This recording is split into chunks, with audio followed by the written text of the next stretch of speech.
Bismillahirrahmanirrahim. Hello les fanophiles, on va continuer la deuxième partie du cours qu'on a fait, qu'on a commencé la fois passée. Donc, les accidents vasculaires cérébraux, on a parlé des accidents vasculaires cérébraux, on a défini par la survenue brutale d'un déficit neurologique focal. Donc, on a parlé d'épidémiologie qui est assez lourde parce que c'est l'une des premières causes de la mortalité, de la morbidité chez le sujet âgé, elle peut arriver chez le sujet jeune. Donc, on a parlé des facteurs de risque, on a parlé de l'importance des facteurs de risque. On a des facteurs de risque non modifiables tels que l'âge, le sexe et les races qui sont pas importants pour nous, mais les facteurs de risque modifiables qui sont l'intérêt pour nous parce que l'hypertension, on peut les traiter, on peut donner un traitement, on peut la contrôler, l'hypertension artérielle qui est la majeure facteur de risque, le tabac, le tabac aussi, les facteurs cardiologiques tels que les fibrillations artérielles, etc. Les AIT, c'est des menaces, c'est-à-dire les accidents ischémiques transitoires, ce sont des menaces d'un accident vasculaire constitué dans les jours et les heures et pourquoi pas les minutes qui suivent. Donc c'est important. On a parlé aussi des pathologies de la carotide, ce qu'on appelle carotid disease, qui sont aussi dans les facteurs de risque parce que l'athérosclérose au niveau des carotides peut donner des AVC, peut donner des accidents vasculaires constitués. Donc ce sont des facteurs de risque assez importants. Donc on a parlé des facteurs de risque. Maintenant on peut le diviser, on va diviser les accidents vasculaires en deux choses. Souvent, ils divisent des accidents vasculaires en deux choses. Les AVC, c'est-à-dire les accidents vasculaires ischémiques et les accidents vasculaires hémorragiques. Donc, premièrement, l'ischémique contient deux choses. Soit les grands vaisseaux, c'est-à-dire les grands vaisseaux, les grandes vaisseaux et les petites vaisseaux. Pourquoi c'est important de différencier entre petits vaisseaux et grands vaisseaux?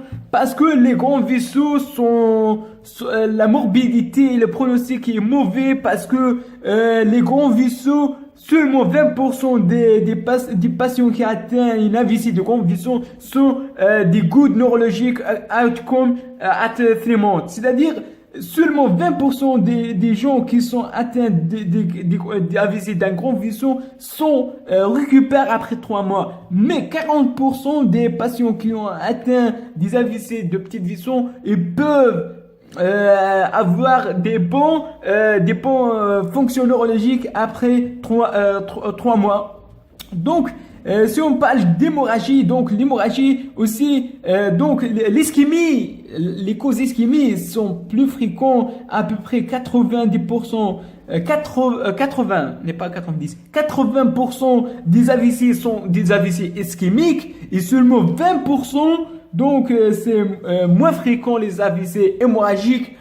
Sont seulement 20% des AVC hémorragiques qui sont divisés à l'entour en deux choses, soit des AVC intraparenchymateuses, ce qu'on appelle les AVC intraparenchymateuses, parenchymateuses, et les AVC et les hémorragies sous-arachnoïdes, intraparenchymateuses et les sous-arachnoïdiens. Hémorragie sous-arachnoïdienne, c'est une type des AVC, mais ce qu'on appelle les AVC hémorragiques. Sous-arachnoïdiennes. C'est-à-dire dans les espaces sous-arachnoïdiens. Donc 15%, c'est-à-dire 20%, on divise 15, 5. Donc 15% pour les AVC parenchymateuses et 5% pour les AVC sous-arachnoïdiennes. On note il y a autre type des AVC hémorragiques qui ne sont pas traités ici. Donc AVC intraparenchymateuse et AVC sous-arachnoïdienne. Donc on va commencer par les AVC hémorragiques. On va parler principalement des AVC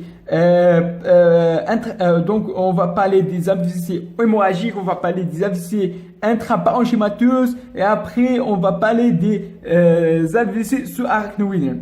Donc premièrement, donc accident vasculaire hémorragique de type hémorragie intraparenchymateuse. Donc l'hémorragie intraparenchymateuse elle a la caractéristique les suivants. Donc, c'est une, comme tous les AVC, donc c'est une survenue brutale d'un déficit neurologique focal, mais ici dans les AVC hémorragiques, donc dans les AVC hémorragiques, on a une hémorragie intraparenchymateuse, donc une progression intraparenchymateuse, donc on a une progression des signes, c'est-à-dire sur quelques minutes. Donc c'est pas une survenue d'un coup d'une hémiplégie, mais il partir par une petite parésie, hémiparésie, petit à petit sur quelques minutes, jusqu'à quelques minutes pour donner une installation définitive, ce qu'on appelle la tâche en huile, la marche en tâche de huile. C'est-à-dire, elle part petit à petit. Donc, tâche en huile, et aussi on note la céphalie qui sont la céphalie qui sont plus fréquents dans ces types des hémorragies. Donc l'apparition brutale, c'est pas d'un coup, mais c'est une aggravation rapide sur quelques minutes qui prend quelques minutes, ce qu'on appelle l'aggravation en tache de huile. Donc, généralement, c'est un sujet âgé de dans la cinquantaine, man, c'est-à-dire un homme, dans les 55, hypertendu, qui présente une progression des syndromes, qui partit par qui est parti par une parésie, une petite parésie, après une hémiplégie, avec une rigidité de la cou due à une irritation méningée, avec les yeux qui sont déviés vers le côté interne, présent une hémianopsie latérale homonyme contralatérale de sa lésion, et bien sûr une hémiplégie contralatérale de sa lésion. Donc c'est ça l'image typique d'une hémorragie intraparenchymateuse. On note la céphalie qui sont intenses, donc céphalie qui sont plus fréquents, donc céphalie, et aussi troubles de conscience, donc conscience, céphalie conscience. Donc les troubles de conscience sont très fréquents parce que soit dû à une hypertension intracrânienne ou bien la marche d'hémorragie dans le parenchyme cérébral. Le principal facteur de risque de cette hémorragie, la principale étiologie de l'hémorragie cérébrale intraparenchymateuse, bien sûr, c'est l'HTA, toujours l'HTA, et aussi ce qu'on appelle la rupture du malformation artério-veineuse, donc rupture d'une malformation artérielle. Mais 50% c'est l'HTA, et aussi rupture de malformation vasculaire, une malformation vasculaire chez les sujets jeunes, bien sûr, vasculaire. Et aussi trouble de l'hémostase, donc trouble de l'hémostase, l'hémostase, un patient sur un anticoagulant, patient hémophilique, donc quelque chose de l'hémostase. L'hémostase et aussi tumeur et autres choses telles que il y a des autres choses, il y en a plusieurs autres choses, telles que l'angiopathie amyloïde, thrombophlébites, certains vascularites, etc., qui peut donner cette entité, ce qu'on appelle les hémorragies intraparenchymateuses. Donc, on va parler la deuxième cause de AVC hémorragique, ce qu'on appelle une hémorragie, c'est-à-dire hémorragie, mais cette fois hémorragie sous-arachnoïdienne. Majoritairement, cette hémorragie subarachnoïdienne, appelée aussi hémorragie méningée, donc présente 5% des cas, donc cette hémorragie subarachnoïdienne présente 5% des cas des hémorragies des AVC hémorragiques, donc de l'ensemble des AVC, donc présent à décrire un critère qui est nécessaire. L'un critère c'est la céphalée d'emblée maximale. Même le traitement donc céphalée d'emblée maximale, ce qu'on appelle en anglais the worst headache in my life.